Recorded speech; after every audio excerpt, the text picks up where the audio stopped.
পিসি, আজকে তুমি আমাদেরকে কি রান্না করে খাওয়াচ্ছ? মাংস। মাংস। ও মা, কি সুন্দর রান্না করছে, তোমরা দেখো কিন্তু কেউ লোভ দিও না। পিসি কিন্তু খুব সুন্দর রান্না করে, রোজ আমাদের রান্না সুন্দর সুন্দর রান্না করে করে খাওয়ায়। কতক্ষণ ধরে কষাবে? এখন এটা কষাচ্ছ?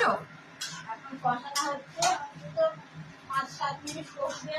ওরে বাবা, 5-7 মিনিট কষবে, তারপরে জল দিয়ে কষতে কষতে আলুটা দিয়ে দেবো। আচ্ছা, তারপরে কষা হয়ে যাবে, তেল তেল বেরোবে, তখনই জল দিয়ে গ্যাস কমিয়ে ঢাকা দেবে। আচ্ছা, বাহ, খুব সুন্দর হচ্ছে। আর আমি এখনো অবধি স্নান টান হয়নি, এখন স্নান টান করতে যাব। তো